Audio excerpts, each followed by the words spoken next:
Бојан 28 и вели како да знаеме колку калории има храната што ја купуваме од сендвичари, пекари и така натаму. Бојан, никако не може да знаеш, освен да, не знам, да почнеш да пребаруваш по Google колку калории има конкретно помфрит, прво да знаеш колку грама е, да знаеш колку калории има во можеби лепчето кое што го јадеш, во кое што не знаме, кифла или хамбургер и така натаму, али види, знаеш, понекогаш и јас сум влегувал во вакви игри порано кога имав вишок на килограми, кога никогаш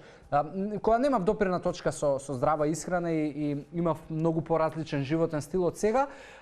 сакајки некогаш, знаеш, да немам толку голема грижа на совест ако изедам нешто такво задоволство како, не знам, од пекара или од сендвичара, и јас често знаев да одам и да кажам ќе ми го ставиш интегрално лепче, не знам, хамбургерот од седмица, ќе ми ставиш, не ми става мајонез и така натаму, но те советувам да прво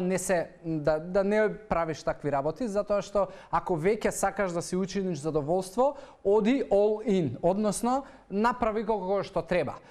Оптеретувањето со тоа колку калории ќе внесам па да го направам, не знам, задоволствово и преварата да биде со помала грижа на совест е погрешна стратегија, затоа што кога веќе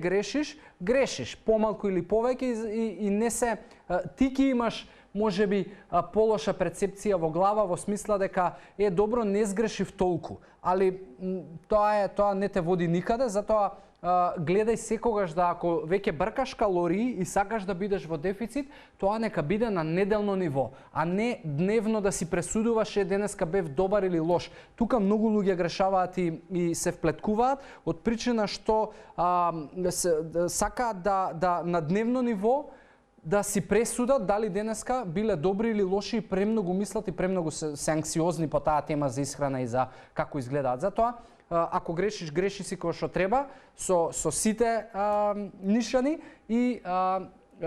број калории на неделно ниво, а не на дневно. И така пресудувај си.